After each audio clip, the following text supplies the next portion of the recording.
Hola a todos, hola a todas, bienvenidas a un nuevo capítulo de La Martes, el programa femenino de Canal 30 Multicom que nos acompaña todos los martes con importantes temas de conversación. En esta nueva temporada hemos estado recorriendo distintos lugares de Linares y conociendo a muchos profesionales. Y esta no es la excepción. Me acompaña como siempre la guapísima Daniela del Castillo. Hola amiga, ¿cómo estás? Muy bien. Muchas gracias ahí por la tremenda presentación y también queremos saludar a toda la gente que nos está viendo desde Talca, Maule, San Javier, Villalegre, Linares, Hierbas Buenas y también a toda la gente desde Colbún y obviamente a nuestros abonados y a la gente que nos acompaña todos los días. Así es, Dani, esto comienza aquí y ahora y se llama A Martes.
Por las pantallas de Canal 30 de Multicom y nos trasladamos en pleno centro de Linares, acá en edificio Guidi, segundo piso, oficina 4, en Lautaro 531. ¿Dónde estamos, Javi? Estamos en la oficina de un tremendo abogado de Linares, donde vamos a estar hablando muchos temas de conversación súper importante para todas aquellas mujeres que nos están viendo.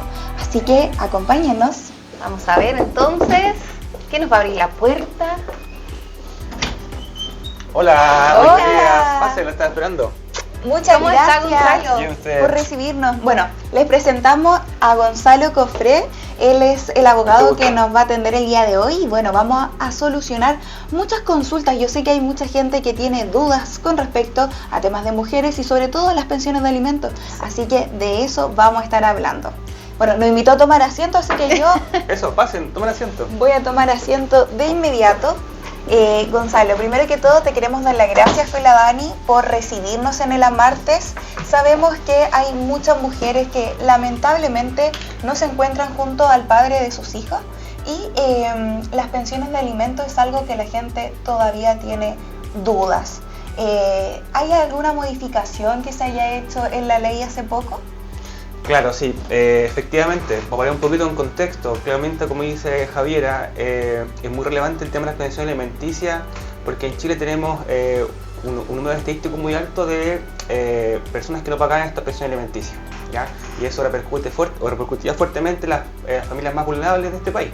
Entonces, existió una modificación legal que ya a esta altura lleva 1 año y medio de vigencia, que dentro de las garantías que establece modifica la ley para que se haga un pago efectivo de las pensiones alimenticias adeudadas, tanto de distintas herramientas, tanto económicas como no económicas, y incluso en este último año de la operación Renta existió una retención de devolución de impuestos cercana a 4.000 millones de pesos que beneficiaron a 23.000 personas estaban en ese contexto, o sea, 23.000 personas no pagaban pensión alimenticia. De manera que ahí podemos entender que hay 23.000 familias beneficiadas beneficiadas de esta modificación legal. Así que dentro de las que les comentaba, hay muchas más, esperemos que hoy día las comentemos y efectivamente ha sido una modificación legal que apunta a un pago efectivo de las pensiones alimenticias, fundamentalmente los niños, niñas y adolescentes. Bueno, sabemos que no solamente son los padres los que deben pagar pensión de alimentos, existen casos donde es la mujer donde debe pagar esta pensión de alimentos. Pero sí, generalmente es el padre el que paga la pensión porque la madre se dedica a la crianza de los hijos. Bueno, en este contexto, ¿cuáles son las medidas, ¿no es cierto?, que se toman en caso de que esta persona no pague la pensión de alimentos? ¿Existe algún tipo de sanciones para aquellas personas que adeuden, por supuesto, esta pensión? Claro, mira, hoy en día las sanciones son tanto desde el punto de vista económico, que apuntan al pago de esta deuda, y también hay sanciones que son de carácter personal, o sea, que afectan al deudor en su persona. Eso significa que el espectro de posibilidades es bastante amplio, ya, como por ejemplo, para ir hablando ya en cosas concretas, ¿cierto? Antiguamente, y todavía existen, digamos, las posibilidades de arresto nocturno, ¿cierto? El clásico arresto nocturno del deudor de pensión alimenticia, que puede extenderse por 15 días en forma nocturna o 15 días completos, o sea, entra y sale a los 15 días. Wow. Y eso puede ser extensivo incluso a las personas que obstruyen al pago de esta pensión. Supongamos que el papá del niño, ¿cierto?, rehizo su vida y convive con una persona, y esa persona obstruye el proceso, ocultándolo, diciendo que ahí no vive, para que el abogado no pueda notificarlo, ¿verdad? O sea, también es cómplice. Y esa persona, claro, hay una sanción de responsabilidad solidaria de esa persona. ¿Ya? O sea, cuando vayan a notificarla, la señora XX dice, no, aquí no vive, y después el señor vivía ahí, esa persona asume la deuda también. Wow. ¿Ya? Entonces hay garantías de varias posibilidades. Otras también, que son las más nuevas que vienen ahora, lo comentaba hace un rato, que es la retención de devolución de impuestos, ¿ya? También está la posibilidad de retener cuentas bancarias, ¿ya? Y eso a través de un procedimiento secreto. Esa es la garantía que tiene, porque antiguamente nosotros como abogados tramitamos estas cosas y estos juicios son públicos, entonces la contraparte podía estar viendo lo que uno estaba haciendo como estrategia. Ahora eso cambió. Ahora es silencioso. Es secreto, claramente. La persona pide este inicio de este procedimiento cuando la persona tiene una o más deuda atrasada, y el tribunal, en forma silenciosa, como yo les comentaba, hace una investigación, envía a la superintendencia de banco un informe pidiendo que esta persona se le informe a los bancos que tiene, digamos, alguna cuenta, y esos bancos tienen que informar. También hay responsabilidad de los bancos también. Si los bancos no informan dentro de un plazo, los bancos deben cubrir esa deuda. Entonces acá se hizo una modificación institucional en nivel Estado del organismo público privado abocado a este pago de las pensiones alimenticias deudadas. Wow. O sea, por todos lados se busca de que la deuda se pague. Exactamente. ¿Qué tan cierto es que también se puede llegar a retener los fondos de la AFP? Exacto. También, lo que lo comentaba, supongamos que la persona no tiene cuenta bancaria, ¿ya? O las cuentas son insuficientes, fueron retenidas, y esta persona sigue no pagando 3 o más cuotas mensuales de alimentos. En ese caso también se inicia otro procedimiento, también secreto, ¿ya? Y se le pide al tribunal de familia, en este caso, que oficie a la AFP que está afiliada a esta persona, para que primero le prohíba modificarse de fondo, perdón, de AFP a otra, y posteriormente que retenga los fondos que tenga, ¿ya?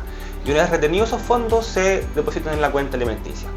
Hay algunas excepciones, claramente, como todo en esta vida, digamos. O sea, si el papá, que generalmente es el que paga la pensión, es una persona de tercera edad, por ejemplo, claro, hay ciertos límites para poder sacarle montos de pensiones, para que tenga una pensión de vejez en su momento. Okay. Y al caso contrario, si la persona, el papá, es bien joven y tiene digamos, unos fondos suficientes, se puede retener hasta el 100% de sus fondos. Perfecto. Gonzalo, ¿qué pasa si nos vamos al otro extremo? La persona es demasiado joven. Supongamos que el padre es menor de edad y no tiene trabajo. ¿Se pueden hacer cargo los abuelos, en este caso los padres del padre? Claro, a ver, ahí nos metemos un poco en saber que la ley nos obliga a establecer alimentos a ciertas personas, ¿ya? No solamente a los hijos, también a los hermanos, descendientes y ascendientes, ¿ya? Entonces, lo que más se usa es el tema de los hijos, ¿ya? Pero también se usa el tema de los padres y los abuelos. O sea, hay una doble cara ahí.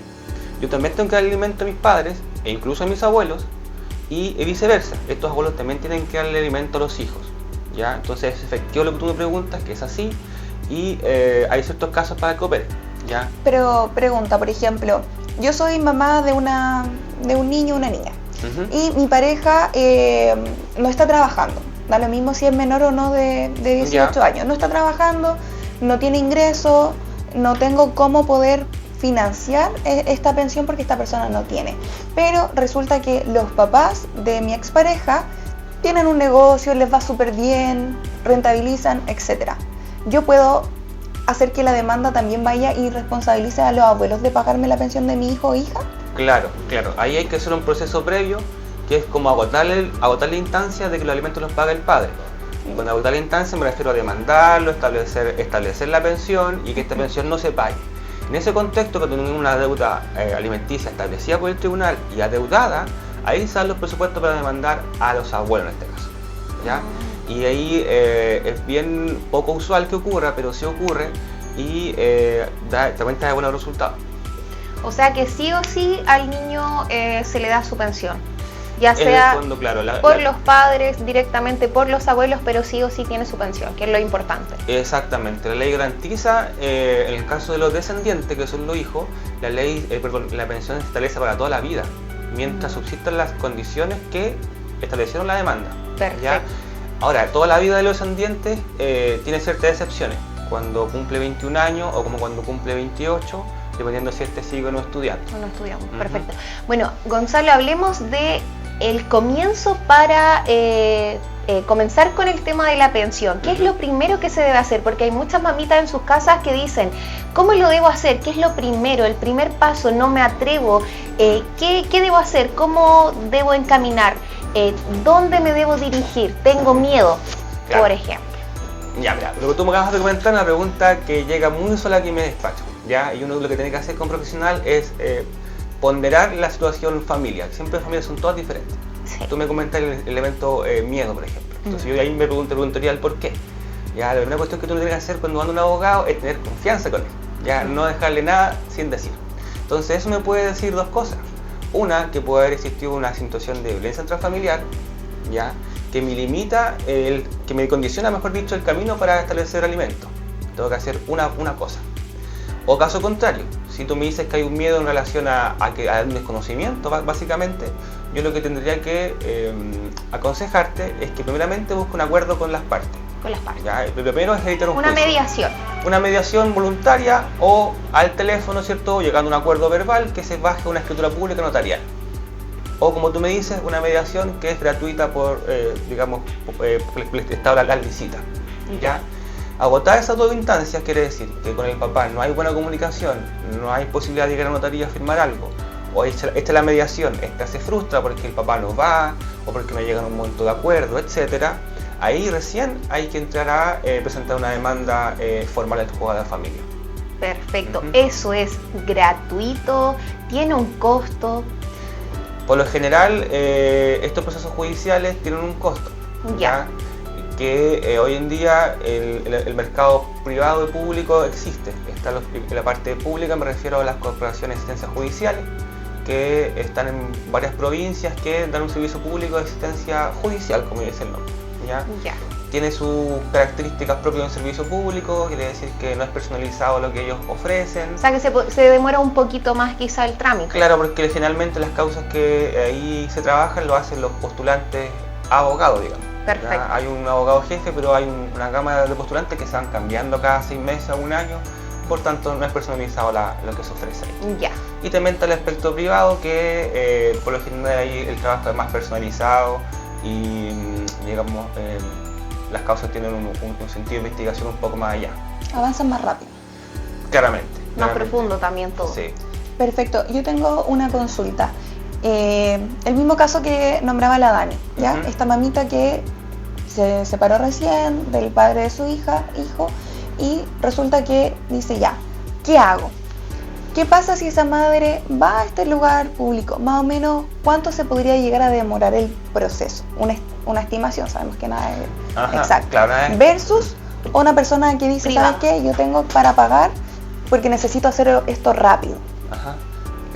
Claro, el servicio público siempre pasa por un sistema de postulación, ¿cierto? Ver los cupos, y lo que yo he visto por experiencia es que demoran un trámite de alimentos, llegando a sentencia cuando no hay acuerdo entre medio, con la prueba que eso implica. En la parte pública está demorándose como 1 año y medio, y en la parte privada puede quedar en 8 meses, 7 meses.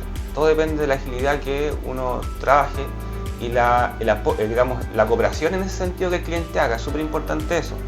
Como yo decía hace un rato, no mentirle al abogado, darle toda la información del primer día, porque es la única persona que va a confiar en él, digamos, en A o B o C escenario. ¿Ya? Y dependiendo de esa información que se vaya recibiendo de uno, es lo que uno puede trabajar más rápido o menos rápido. Pero otra consulta, ¿dentro de ese plazo existe alguna pensión provisoria o va a estar como 1 año y medio sin recibir nada? Claro, eso es importante también mencionarlo. el tribunal de familia debe, y esto no es voluntario, o sea, el juez debe, al momento que se recibe un antecedente de que existe un niño o niña adolescente que no tiene pensión alimenticia, eso para él es una vulneración de derechos, ya que es lo mismo, digamos, desde el punto de vista de los derechos humanos, o sea, los niños tienen derechos humanos como es no estar vulnerando sus derechos. Y por eso el juez, que es un representante del Estado, debe fijar alimentos provisorios, y ese es el nombre que denomina porque es mientras el juicio persiste, ¿ya? Con los antecedentes de la demanda. Por eso es importante el día 1 tener todos los antecedentes para que los elementos provisorios desde ya sean bien ponderados. Perfecto. Bueno, y por ejemplo, las mamitas, ¿cómo pueden calcular o decir ya? Yo a este muchacho, al padre de mi hijo, quiero pedirle tanta cantidad de dinero, pero a veces las mamás igual son surrealistas y dicen, le quiero pedir esto, pero en realidad no es lo que corresponde, quizás es mucho menos o quizás es un poco más. Claro. ¿Cómo ellas pueden sacar ese margen de porcentaje? Como para que también tengan un estimativo y no crean que quizás es mucho más o mucho menos. Claro, en Chile existen, cuando son respecto a los hijos, existen presunciones legales. Las presunciones establecen en favor de los niños, o sea, la ley presume que el padre tiene la capacidad para pagar alimentos. ¿Ya? Esa presunción, ¿qué significa en la práctica? Que la mamita no tiene que tanto acreditar que el papá tenga o no tenga ingresos. Porque para establecer una pensión alimenticia hay dos variables, que son las que conjugan: las necesidades de los niños y la capacidad económica del papá. Digamos papá porque quieren darle alimentos finalmente al papá. Entonces la necesidad de los hijos, ¿cuáles son? O de que entran aquí todas las cuestiones básicas y necesarias para su establecimiento: alimento, habitación, luz, agua, gastos básicos, escolaridad, recreación, salud, y también hoy en día se agregó los gastos de crianza del niño. Gastos de crianza me refiero al tiempo que requiere la crianza del niño, ¿ya? Porque tiene un tema importante. La coparentalidad en Chile es mutua. Ambos padres deben criar a los hijos y ambos padres deben aportar económicamente de acuerdo a su capacidad económica. Exacto. ¿Ya? O sea, ¿qué quiere decir esto? Si una mamita trabaja, por ejemplo, tiene un trabajo formal, entre medio el chico, ¿cierto? El niño va al colegio y el papá también tiene su trabajo. Los alimentos que el niño va a necesitar forman un 100%. Y ese 100%, la teoría, debería ser que ambos padres paguen en partes iguales. En este caso familiar de que ambos trabajen. ¿Ya? Porque él establece, aunque no ganen lo mismo. A eso voy. Ya. Como se le decía, por la general debiese ser de acuerdo a los ingresos que tenga cada uno o su capacidad económica. Y ahí esa variable que tú me dices de cuánto gane más o menos cada papito va a determinar en el fondo qué porcentaje asume cada uno. Y el niño con quien viva va a imputarse ese gasto de crianza en favor de la persona que esté viviendo. Perfecto. Perfecto. Otra consulta.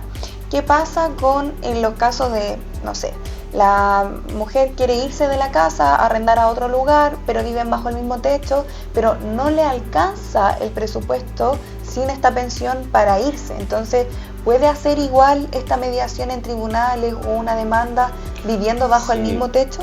Sí, es una situación poco usual, pero se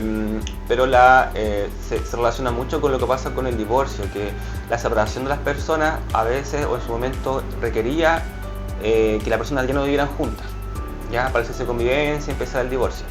Pero pasó que en la práctica la realidad país no era siempre la misma. Hay personas que vivían en piezas separadas, ¿cierto? Con muchos años, con un tema de necesidad. Entonces, si se acredita la situación, sí puede darse el divorcio. Acá es lo mismo. Acá es lo mismo en el sentido de que las personas, el significado de familia es muy amplio, y la familia incluso corresponde a las personas que están o no casadas. Y en el caso que tú planteas no están casadas. Entonces, en ese sentido, si viven en el mismo domicilio, puede ocuparse el camino que le comentaba hace un rato. Voluntario, ¿qué quiere decir? Que lleguen a un acuerdo, que se establece tal pensión para que la persona se pueda ir de su lugar y se baje una escritura pública, todo por escrito. ¿Y en caso de que no? Y en caso de que no, debiese ir la mediación, y la mediación debiese interpretarlo como yo lo señalo y mediar entre las partes para que lleguen a un acuerdo económico. Y esa persona puede irse con su hijo o hija a un lugar que cumpla sus necesidades. Perfecto. Bueno, Gonzalo, está muy interesante la conversación con la Dani. Aún tenemos muchas preguntas más. Yo sé que en la casa la gente también tiene ahí muchas preguntas más. Lo más probable es que las vamos a resolver de vuelta de esta pequeña pausa. Así que no se despeguen de la Marte. Vamos y volvemos. Ya volvemos.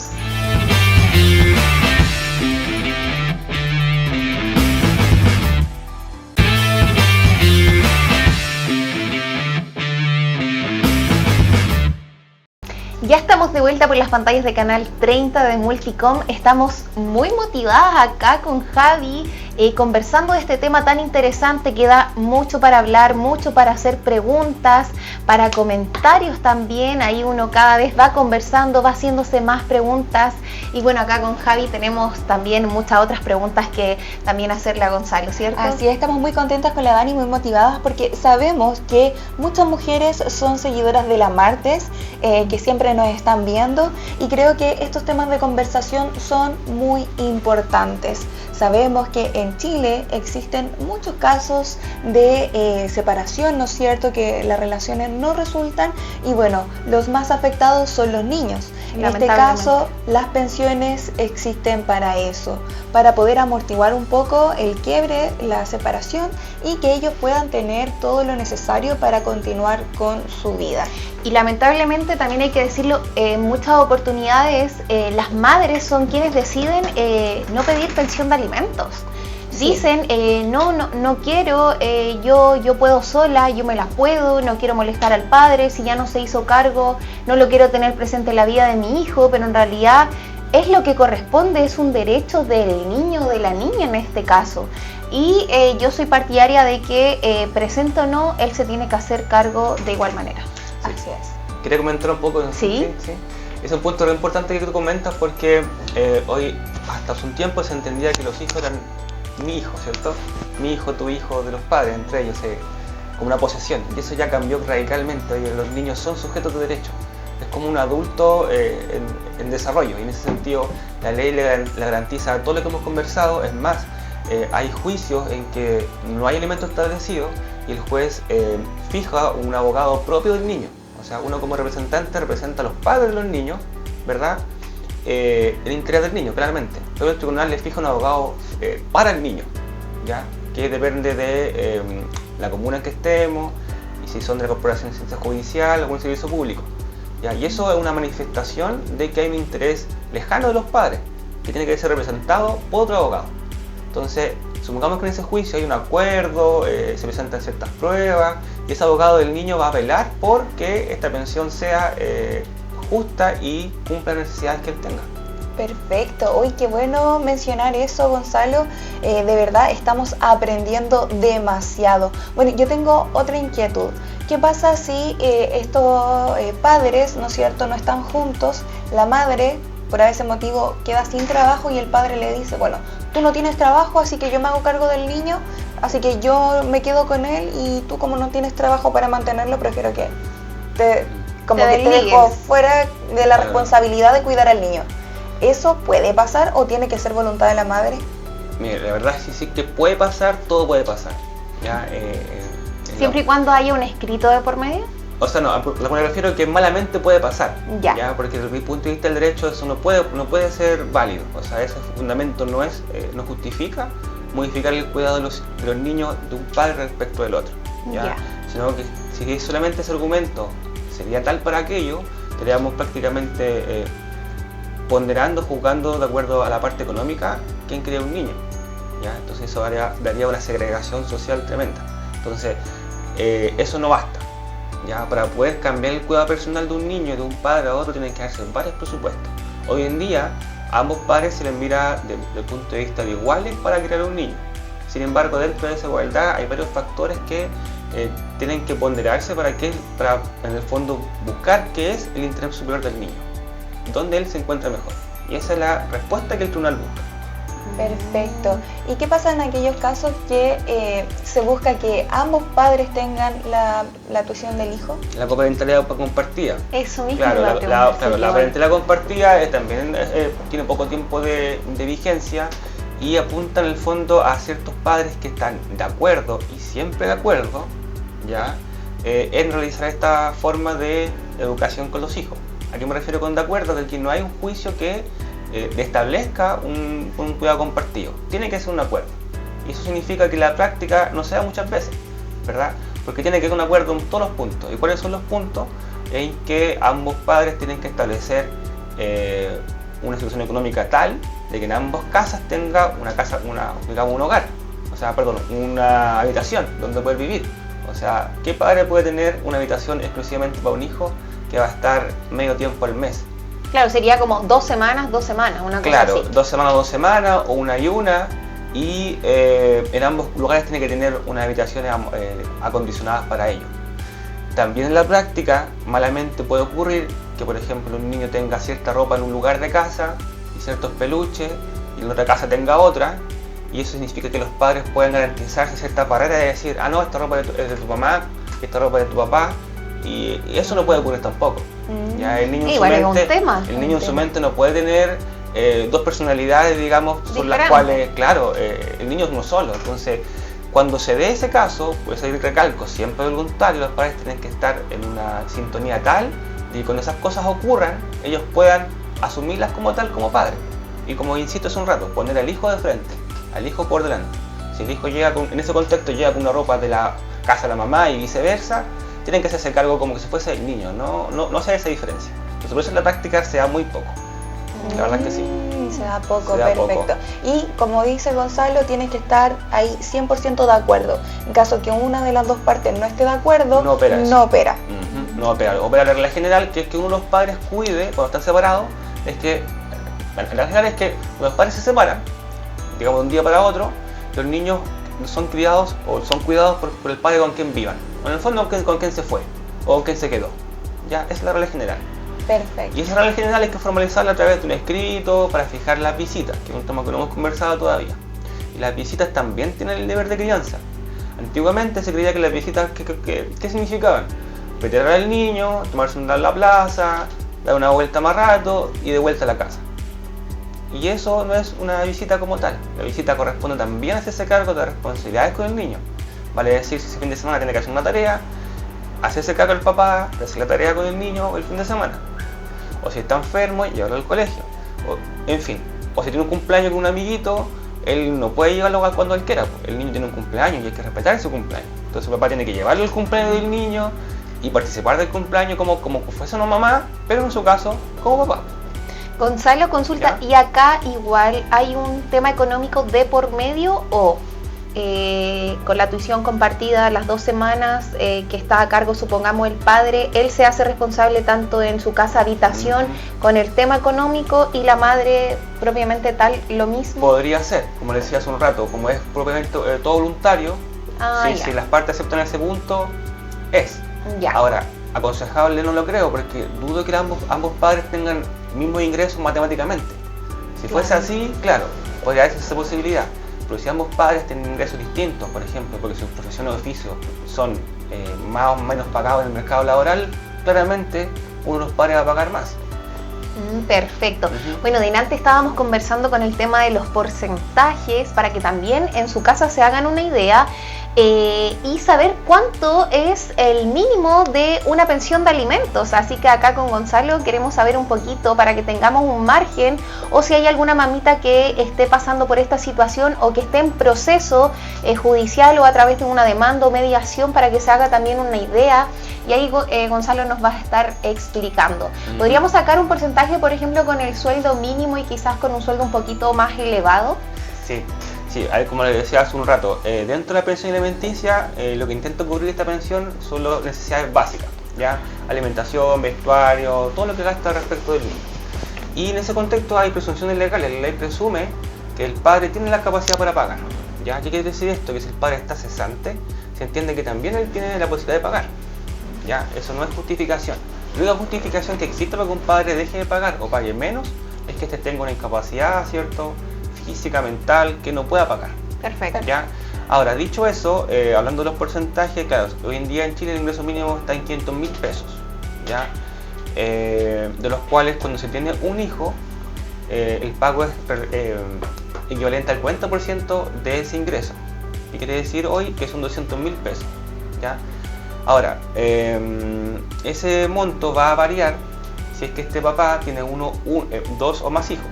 Si tiene 2 o más hijos, cada hijo va a recibir el 30% de un ingreso mínimo, o sea, 150.000. ¿Ya? Siempre y cuando, insisto, el padre no tenga trabajo, paga estos montos, o tenga un trabajo y su ingreso sea el mínimo. Perfecto. Ahora, su ingreso sea el mínimo bruto, no líquido. ¿Qué quiere decir eso? Que si la persona recibe su liquidación por 500, supongamos sin bono, etcétera, con gratificación y eso, hacemos a partir del haber bruto, se sacan ese porcentaje de 200. ¿Ya? Entonces, por lo general, hay un tope a favor de los papás también, que es el tope es que no, esas pensiones que él tenga, por uno o más hijos, no llega hasta la mitad de su sueldo. O sea, hasta la mitad puede llegar y más de eso no podría hacer. ¿Qué significa eso? Que si el papá de mi hijo tiene muchos hijos, o más de uno, mejor dicho, hay que tener ojo ahí hasta cuántos ingresos tiene él.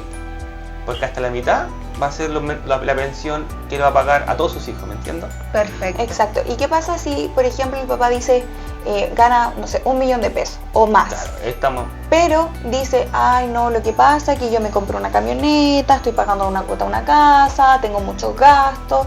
También aplica siempre entonces el bruto, o sea, da lo mismo si tiene descuento. Es por lo que aparece ahí su liquidación de sueldo. Claro, hoy en día los ingresos de una persona pueden ser liquidación de sueldo, boletas de honorario, ¿cierto? Hay distintas formas contractuales que tenga. Si él gana más del mínimo, de 500.000 pesos hacia arriba, y él tiene ese fundamento de decir, tengo deudas por aquí y por allá, eso realmente no es un fundamento para decir la pensión va a ser más baja. Porque el nivel económico y el patrimonio que él tiene se mide en razón de los activos que él tenga, no de la liquidez. O sea, si tiene un auto, tiene una casa, son Podría activos. arrendarlos, venderlos y con eso pagar las necesidades del hijo. Ojo, las necesidades siempre tienen que ser justificadas. Como yo le decía hace un rato, hay mínimos de 200.000 pesos que se establecen como mínimo indispensables y necesarios. Los que el niño tenga o la niña necesidades hacia arriba tienen que ser acreditadas en un juicio. ¿Ya? Si el niño tiene una patología médica o si va al club de fútbol el fin de semana, hay una mensualidad que pagar, está yendo a jugar ajedrez y al dentista, esas cosas que informarse al abogado para que el abogado pueda justificar una pensión más alta. Perfecto. ¿Ya? Y otro elemento tan importante que también se modificó legalmente, que ahora habla de las necesidades del hijo de acuerdo a su independencia y su desarrollo progresivo. ¿Ya? Y eso es importante porque antes se tomaban los alimentos como necesarios, o sea, como indispensables, casi lo mínimo. Hoy en día hablamos de necesidad, y esa necesidad tiene que ver con el nivel de vida que el padre, ya para esta pensión, tenga. Eso antiguamente no se valoraba, lamentablemente. Hoy en día sí. Y quiere decir eso, que si el padre o madre tiene un nivel de vida más alto y el niño o niña tiene que adecuarse a ese ingreso, ¿ya? O sea, en caso de no se lo podríamos bajar. No, pues en ese caso, si él tiene un ingreso mayor al mínimo, hacia, digamos, lo que pueda obtener, ahí va a darse dos cuestiones, por las necesidades que tenga el niño y el nivel de vida que va a tener este padre. Perfecto. Que está pagando. Bueno, Gonzalo, te queremos dar las gracias por tu tiempo, muchas gracias por participar con nosotras en el Amartes. Sabemos que hay muchas mamitas que a lo mejor aún pueden quedar ahí con alguna duda, ¿cómo la pueden resolver? ¿Cómo te pueden contactar? Me pueden contactar a través de redes sociales o acá en mi oficina, que está ubicada en Lautaro 531, siempre digo como referencia frente a FONASA. En la oficina de FONASA está muy frente, céntrico. Muy céntrico. Y también me pueden buscar en redes sociales como abogado.gonzalocofre. Ahí pueden venir a mi oficina, podemos conversar. Yo con gusto las puedo recibir. Bueno, le vamos a dar un aplauso también Sí. a Gonzalo, que Seco, explicó todo muy clarito. Y de verdad que quedamos muy contentas porque también nosotros con Javi aprendimos, si bien más de alguna mujer que nos esté viendo, alguna mamita, la amiga de la amiga, la familiar, etcétera, pueda estar pasando por esta situación, es muy importante también que sepan a quién recurrir y de qué forma, porque si bien no es lo mismo ir al sector público que al sector privado, lamentablemente. Así que hacemos la invitación a que vengan acá donde Gonzalo, muy céntrico, en Lautaro 531 frente a FONASA. Así es, Dani. Bueno, estamos muy contentas, muy agradecidas. Desde ya nos empezamos a despedir, pero antes también agradecemos a toda la gente que se mantuvo conectada y también, por supuesto, al equipo de Canal 30 Multicom que hace posible el Amartes. Así es. Y nos vemos en el próximo capítulo. Chao, chao.